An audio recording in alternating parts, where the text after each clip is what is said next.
నమస్కారం welcome to I dream నేను మీ సంగీత ఈ మధ్య కాలంలో నా దగ్గరికి ఎక్కువగా వస్తున్న కేసులు ఏంటంటే భార్యాభర్తలకు సంబంధించిన కేసులు అవన్నీ కూడా ఎలా అంటే నా భర్త వేరే అమ్మాయితో ఇల్లీగల్ అఫైర్ పెట్టుకున్నారు నా భార్య వేరే వాళ్ళతో ఎక్కువ గంటలు మాట్లాడుతూ ఉంది నన్ను సరిగ్గా పట్టించుకోవడం లేదు ఎలాగైనా సరే వారి మీద కేసులు ఫైల్ చేసి పనిష్మెంట్ అయ్యేలాగా చూడండి మేడం అని చెప్పేసి చాలా మంది అప్రోచ్ అవుతున్నారు అంటే ఈ మధ్య కాలంలో మనం చూసుకుంటే ఎక్కువగా భార్యాభర్తల మధ్యలో గొడవలకు దారి తీస్తున్నది ఏంటి అంటే ఇల్లీగల్ అఫైర్స్ అయితే ఇప్పుడు చాలామంది చెప్తున్నారు కదా వాళ్ళ మీద ఎలాగైనా కేసులు ఫైల్ చేయాలి జైల్లో ఒక 2-3 సంవత్సరాలు పెట్టాలి అప్పుడు కానీ వాళ్ళకు నా వాల్యూ తెలుస్తుంది మళ్ళీ నన్ను అర్థం చేసుకుంటారు అని చెప్తూ ఉన్నారు కదా కానీ అసలు ఇప్పుడు ఈ కేసులో ఇలాంటి వాటిలలో కోర్టు ఏ విధంగా తీసుకుంటుంది వారికి నిజంగానే కేసులు ఫైల్ చేసే అవకాశం ఉంటుందా వారిపైన వారికి శిక్షలు పడే అవకాశం ఉంటుందా అనేది ఈ వీడియోలో మనం పూర్తిగా తెలుసుకునే ప్రయత్నం చేద్దాం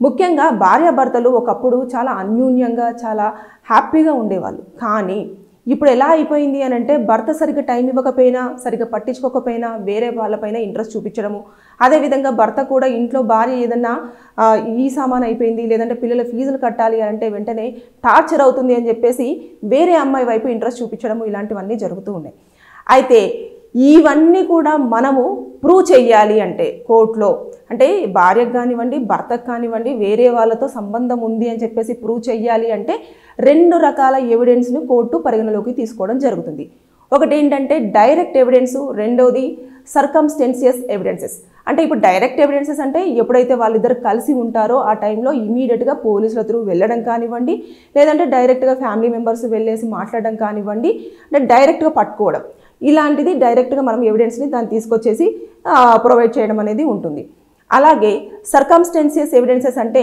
ఇప్పుడు చూడండి చాలామంది చాట్ చేసుకుంటూ ఉంటారు టెక్స్ట్ మెసేజ్ ఫోన్లో టెక్స్ట్ మెసేజెస్ కానివ్వండి తర్వాత వాట్సాప్ మెసేజెస్ కానివ్వండి వాట్సాప్లో వీడియో కాల్స్ కానివ్వండి వాయిస్ కాల్స్ కానివ్వండి అదేవిధంగా వాళ్ళు రెస్టారెంట్స్కి వెళ్తే ఒకవేళ వాళ్ళు వెళ్ళినట్టుగా అక్కడ సీసీటీవీ ఫుటేజ్ కానివ్వండి వాళ్ళు ఏదైనా హోటల్స్లలో స్టే చేస్తే హోటల్లో సంబంధించిన వారు నిజంగానే స్టే చేశారా లేదా అని చెప్పేసి అనే దానిపైన కానివ్వండి అంతేకాకుండా ఒకవేళ భర్త నుంచి కానివ్వండి భార్య అకౌంట్ నుంచి కానివ్వండి వారు ఇష్టపడుతున్న వ్యక్తికి ట్రాన్సాక్షన్స్ వారి అకౌంట్లోకి డబ్బుల ట్రాన్సాక్షన్స్ జరిగినా కానివ్వండి లేదంటే ఏదైనా వస్తువు కొంటే అది ఎవరి పేరు మీద తీసుకున్నారు ఇతని పేరు మీద తీసుకుంటే ఎందుకు తీసుకున్నారు ఎప్పుడు తీసుకున్నారు అది ఇంట్లోకే తీసుకున్నారా లేదంటే వేరే వారికి ఎవరికైనా ఇవ్వడానికి తీసుకున్నారా ఇవన్నీ కూడా మనము మొత్తం గ్యాదర్ చేసి వాటిని పెట్టేసుకొని కోర్టులో ప్రొడ్యూస్ చేయాల్సి ఉంటుంది ఐపీసీ సెక్షన్ 497 అనేది ఇదివరకు క్రిమినల్ కేసు కింద క్యాలిక్యులేషన్ చేసేవారు అంటే దాన్ని క్రిమినల్ ఎఫెన్స్గానే ఎక్కువ క్యాలిక్యులేషన్ చేసి వారికి పనిష్మెంట్స్ ఉండేవి కేసులు ఫైల్ అయ్యేవి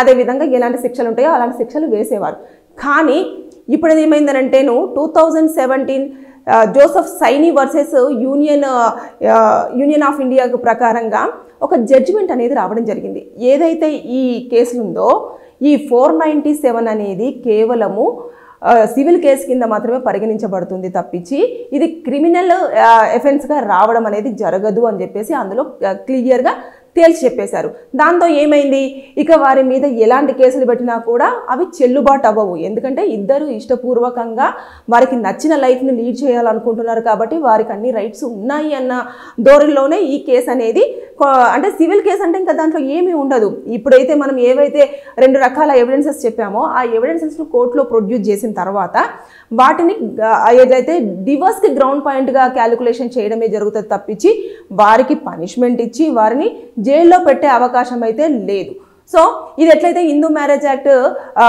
1955 13B ప్రకారంగా ఇవంతా కూడా క్యాలిక్యులేషన్ అవుతుంది ఇవన్నీ సబ్ క్లాస్ కింద కూడా రావడం జరుగుతుంది 13 సబ్ క్లాస్ 1 సబ్ క్లాస్ 2 దీని ప్రకారంగా ఇది ఒక గ్రౌండ్ పాయింట్గా మాత్రమే క్యాలిక్యులేషన్ చేస్తున్నారు ఇల్లీగల్ అఫైర్స్ పెట్టేసుకుంటే సో చాలామంది నా దగ్గరకు వచ్చి అడిగేది ఏంటంటే ఇదే నేను ఎలాగైనా సరే ఎవిడెన్సెస్ సంపాదిస్తాను వాళ్ళకి శిక్ష పడాలి 2 సంవత్సరాలు జైల్లో పెట్టండి మేడం జైల్లో ఖచ్చితంగా పనిష్మెంట్ అవ్వాలి అని అంటే కోర్టు దానిని సివిల్ కేసుగానే పరిగణించబడుతుంది తప్పించి క్రిమినల్ ఎఫెన్స్గా తీసుకోవడం అనేది లేదు కాబట్టి వారికి పనిష్మెంట్ అనేది చాలా తక్కువగా పడుతుంది మీరు టైం వృధా చేసుకోకుండా ఒక్కసారి కూర్చొని మాట్లాడుకొని పెద్దల సమక్షంలో డిస్కషన్ అంతా అయిపోయిన తర్వాత కేసులు ఫైల్ చేయాలా లేదా అన్నది అది మీ నిర్ణయం కానీ అది టైం వేస్ట్ ఎందుకంటే ఆల్రెడీ కోర్టే క్లియర్గా తేల్చి చెప్పేసింది. అది అసలు ఒక క్రిమినల్ కేసు కాదు, వారికి శిక్ష పడదు అని చెప్పేసి క్లియర్గా తేల్చి చెప్పిన తర్వాత మన టైం అనేది వృధా అవుతుంది. కాబట్టి మీరు కూర్చొని మాట్లాడుకొని దానిని ఇది అడల్టరీ కింద, అంటే బేసిక్గా 497 అనేది అడల్టరీ కింద మనం అప్పుడు గతంలో చూపించేవారం. కానీ ఇప్పుడు ఏంటంటే వారు ఇష్టపూర్వకంగా ఇద్దరు చాలా సమ్మతంతో కలిసి ఉంటున్నారు కాబట్టి దాన్ని మనము తప్పు పట్టలేము అని చెప్పేసి కోర్టు స్పష్టం చేసింది. కాబట్టి వారిని ఏమీ చేయలేరు. దయచేసి మీరు ఎవరైనా సరే టైం వృధా చేసుకోకుండా మీరు కేసు ఫైల్ చేయాలి అనుకుంటే డివోర్స్ కింద మాత్రమే ఆ గ్రౌండ్ పాయింట్ని చూపించేసి వారు మీకు కరెక్ట్ పర్సన్ కాదు అని చెప్పేసి విడాకులు తీసుకుంటే మీరు మనశ్శాంతిగా ఉండడమే కాకుండా అన్ని రకాలుగా హ్యాపీగా ఉంటారు. దీనివల్ల ఏమవుతుందంటే వారిని ఇప్పుడు కోర్టు ఏం చేయలేకపోతుంది అని చెప్పేసి మైండ్లో రకరకాల ఆలోచనలు తెచ్చుకొని వారిని కొట్టడం కానివ్వండి, అదేవిధంగా వారిని హింసించడం కానివ్వండి, వాళ్ళు వెంట పడేసి ఎవరినో పెట్టేసి చంపాలన్న ప్రయత్నం చేయడం కానివ్వండి, కొంతమంది చంపేయడం కానివ్వండి, ఇలాంటి చేసి మీరు క్రిమినల్స్గా తయారవుతున్నారు తప్పించి వారికి అనేది పనిష్మెంట్ అనేది పడడం లేదు. సో జాగ్రత్త, మీరు ఏది చేసినా సరే కంపల్సరిగా లీగల్ అడ్వైజ్ అనేది తీసుకోండి. అందులో ఎంతవరకు న్యాయం ఉంది, మనము అప్రోచ్ అవుతే మనకు న్యాయం జరుగుతుందా లేదా, కోర్టులు ఏ విధంగా ఉన్నాయి, ఎప్పటికప్పుడు అమెండ్మెంట్స్ ఏమేమి చేంజ్ అవుతున్నాయి అనేది పూర్తి స్థాయిలో అవగాహన తెచ్చుకోండి అని చెప్పేసి నేను ఈ వీడియో త్రూ మిమ్మల్ని కోరుకోవడం జరుగుతుంది.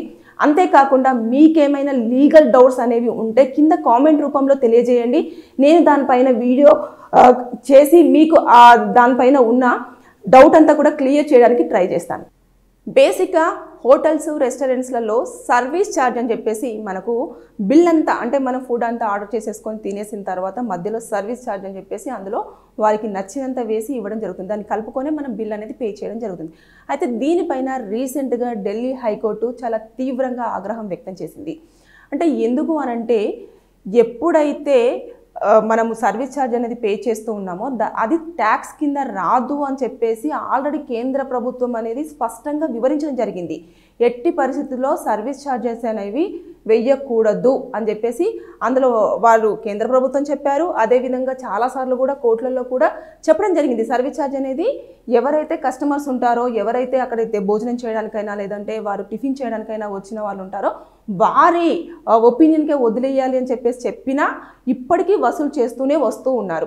అయితే రీసెంట్గా ఏమైంది అని అంటేను, ఎవరైతే ఇలా ఎక్కువగా సర్వీస్ ఛార్జెస్ అనేవి వసూలు చేస్తూ ఉన్నారు, అసలు మాకు ఇష్టం కూడా లేదు, అక్కడ మాకు సరిగ్గా భోజనం అనేది వడ్డించినప్పటికీ కూడా వారు సర్వీస్ ఛార్జ్ అని చెప్పేసి వారికి నచ్చినంత వేసుకోవడం అనేది జరుగుతుంది. అంతేకాకుండా అది ఇచ్చిన తర్వాత కూడా టిప్ అని చెప్పేసి సర్వీస్ చేసిన వాళ్ళు ఎవరైతే భోజనం పెడతారో వారందరూ కూడా కొంచెం టిప్ అని చెప్పేసి కూడా అడుగుతూ ఉన్నారు. దీనివల్ల అక్కడ మేము నష్టపోతూ ఉన్నాము, డబ్బులు ఎక్కువగా వెళ్ళిపోతూ ఉన్నాయి అని చెప్పేసి కూడా వారు స్పష్టం చేసి ఒక పిటిషన్ అనేది వేశారు. దీనిపైన ఏదైతే ఢిల్లీ హైకోర్టు చాలా తీవ్రంగా కూడా మొత్తం చర్చ జరిపిన తర్వాత మొత్తం క్యాలిక్యులేషన్ చేసింది. అంటే 3 రకాలుగా మొత్తం కస్టమర్స్ దగ్గర నుంచి వెళ్ళి కూడా డబ్బులు వసూలు చేస్తూ ఉన్నారు సర్వీస్ ఛార్జెస్ అనేవి. ఏంటంటే అక్కడికి మనం ఎప్పుడైతే భోజనం చేయడానికని వెళ్తామో ఒక మ్యూజిక్, ఒక పీస్ఫుల్ అట్మాస్ఫియర్ని పెట్టేసి అక్కడ ఉన్న యాంబియన్స్ అంతా కూడా ఒకటి, తర్వాత నెక్స్ట్ దానికి కూడా ఛార్జ్ చేస్తున్నారు. అలాగే ఏదైతే ఫుడ్ రెడీ చేస్తున్నారో దానికి ఛార్జెస్ చేస్తున్నారు. అదేవిధంగా ఫుడ్ రెడీ చేసి మన టేబుల్ మీదకి వచ్చిన తర్వాత సర్వ్ చేస్తూ ఉంటారు కదా, దానికి కూడా డబ్బులు వసూలు చేస్తున్నారు. ఇలా 3 రకాలుగా మీరు ఎవరైతే వస్తున్నారో భోజనం చేయడానికని వారందరి దగ్గర నుంచి కూడా వసూలు చేయడం జరుగుతుంది. ఇది చాలా తప్పు అని చెప్పేసి కోర్టు స్పష్టంగా చేసింది. అయితే దీన్ని సవాల్ చేస్తూ ఎవరైతే రెస్టారెంట్స్ అదేవిధంగా హోటల్స్ వాళ్ళు యాజమాన్యులు ఉన్నారో వారంతా కూడా ఆ యాజమాన్యంకు సంబంధించిన ఆర్గనైజేషన్ అంతా కూడా దాన్ని సవాల్ చేస్తూ ఒక పిటిషన్ను ఫైల్ చేసింది. దానిపైన ఇంకా తీవ్రంగా ఆగ్రహం వ్యక్తం చేసి ఇలా మీరు ఇష్టానుసారంగా వసూలు చేస్తూ ఉన్నారు, అది కస్టమర్స్కి మాత్రమే వదిలేయాల్సిన కాలం, వారు నచ్చితే ఇస్తారు లేదంటే లేదు అని చెప్పేసి చెప్పారు. వాటర్ బాటిల్ కూడా ఎంఆర్పి రేటు కంటే కూడా ఎక్కువగా వసూలు చేస్తున్నారు. బేసిక్గా హోటల్స్లో ఫుడ్ తీసుకున్నప్పుడు కంపల్సరీగా వాటర్ ప్రొవైడ్ చేయడం అనేది వారి యొక్క బాధ్యత. అయినప్పటికీ కూడా వారు సర్వ్ చేయకుండా దానికి కూడా ఛార్జ్ చేస్తున్నారు. కాబట్టి దీన్ని కూడా ఆ పాయింట్లో ఇంక్లూడ్ చేసి జడ్జెస్ అనేవి కూడా మాట్లాడడం జరిగింది. అంటే ఇప్పుడు మనం హోటల్స్కి రెస్టారెంట్స్కి వెళ్ళిన తర్వాత అక్కడ ఫుడ్ తింటూ ఉన్నాం, వాటర్ అనేది ఎవరు కూడా క్యారీ చేయరు, వాటర్ని కూడా కొనాల్సిన పరిస్థితి ఎందుకు వస్తుంది? అది ప్రొవైడ్ చేయాల్సిన బాధ్యత ఓన్లీ రెస్టారెంట్స్కి ఉండి హోటల్స్కి మాత్రమే ఉంటుంది. అది ఫ్రీగా సర్వ్ చేయాల్సింది మీరు ఇంకా ఉన్న రేటు కంటే కూడా ఎక్కువగా తీసుకోవడం జరుగుతుంది. కొన్ని హోటల్స్లోనైతే రెస్టారెంట్స్లోనైతే 20 రూపాయల బాటిల్ని 80 రూపాయలు 90 రూపాయల బాటిల్స్ కూడా తీసుకోవడం చేస్తూ ఉన్నారు అని చెప్పేసి చాలా ఆగ్రహం వ్యక్తం చేసి దానిపైన ఎవరైతే పిటిషన్ సవాల్ చేస్తూ వేశారో ఈ యాజమాన్యాలు ఉన్నారు కదా, ఓనర్స్ ఎవరైతే ఉన్నారో హోటల్స్ కానివ్వండి రెస్టారెంట్స్, వాళ్ళందరికీ కూడా చాలా గట్టిగానే సమాధానం చెప్పడం జరిగింది ఢిల్లీ హైకోర్టు. అయితే ఇక్కడ మనం ఒక్కసారి ఈ 2014లో కూడా ఈ సర్వీస్ ఛార్జెస్ అనేవి కూడా ట్యాక్స్ కింద క్యాలిక్యులేషన్ అవ్వవు అని చెప్పేసి మోదీ గవర్నమెంట్ చాలా స్పష్టంగా క్లియర్గా మెన్షన్ చేసింది. అది ఎప్పుడైతే ఎవరైతే కస్టమర్స్ అక్కడికి వస్తారో వారి ఛాయిస్కి వదిలేస్తున్నట్టుగానే హోటల్స్ రెస్టారెంట్స్ ముందు కూడా బోర్డు అనేది సర్వీస్ ఛార్జ్ అనేది ఇవ్వడము ఇవ్వకపోవడము మీ యొక్క ఒపీనియన్ అని చెప్పేసి బోర్డులు పెట్టాలని చెప్పేసి చాలా క్లియర్గా మెన్షన్ చేసినా కూడా ఏ హోటల్ ఏ రెస్టారెంట్ కూడా ఇప్పటికీ ఫాలో అయిన దాఖలు అయితే కనిపించడం లేదు. దానికి తోడు అక్కడ ఉన్న మ్యూజిక్ అయితే ఏంటి, ఏసీ అయితే ఏంటి, అక్కడ ఉన్న అట్మాస్ఫియర్ అయితే ఏంటి, వాటర్ అయితే ఏంటి, ఫుడ్ అయితే ఏంటి, సర్వీస్ అయితే ఏంటి, ప్రతి దానికి కూడా మనీ క్యాలిక్యులేట్ చేసి మరి మీరు వారిని ముక్కుపిండి వసూలు చేస్తూ ఉన్నారు. వారు ఒక బిల్లు వేసుకొని రావడం జరుగుతుంది. దానికి అంటే ఎక్కువ కూడా మీరు అక్కడ అందులో చూపించిన తర్వాత తిన్న తర్వాత కట్టాల్సిన పరిస్థితే. మనం కట్టము అని అంటే అక్కడ కుదరదు ఇంకా. సో మనం ఎంతో ఒక 1500 అవుతుందిలే అంటే మనం అందులో చూసినప్పుడు టారిఫ్ అంతా చూసినప్పుడు కూడా బిర్యానీ ఒక రేట్ ఉంటుంది, తర్వాత వాటర్ బాటిల్ ఒక రేట్ ఉంది, అది చూసుకున్న తర్వాత అక్కడికి వచ్చిన తర్వాత జిఎస్టీ అంటారు, ట్యాక్స్ అంటారు. ఇవన్నిటి నేపథ్యంలో ఇంకా మనం ఎక్కువగా పే చేయాల్సి వస్తుంది. కాబట్టి ఇది కస్టమర్స్ నష్టపోతున్నారు. మధ్యతరగతి వాళ్ళకు బర్డన్గా అంటే వారు రెస్టారెంట్స్కి కానివ్వండి హోటల్స్కి కానివ్వండి వచ్చి తినే అవకాశము ఉండొద్దు. వారిని దృష్టిలో పెట్టుకున్న నేపథ్యంలోనే ఇలాంటివన్నీ చెప్పడం జరిగింది అని చెప్పేసి ఆల్రెడీ గతంలో ఏదైతే సెంట్రల్ గవర్నమెంట్ కానివ్వండి అదేవిధంగా కోర్టులు కానివ్వండి ఎంత చెప్పినప్పటికీ కూడా హోటల్స్ మాత్రం ఈ సర్వీస్ ఛార్జ్ అనేటివి అసలు మానడం లేదు. సో దయచేసి ఈ వీడియో ఎవరైతే చూస్తున్నారో వారందరూ ఎట్టి పరిస్థితుల్లో హోటల్స్కి రెస్టారెంట్స్కి వెళ్ళినప్పుడు కంపల్సరిగా సర్వీస్ ఛార్జ్ అనేది మస్ట్ మనకు మాత్రమే మనకు సంబంధించిందే. మనం ఇవ్వాలనుకుంటే ఇవ్వచ్చు, లేదు అనుకుంటే వదిలేయచ్చు. ఆ కాలం అనేది మన ఒపీనియన్ మీద మన ఇష్టం మీద ఆధారపడిన కాలమే.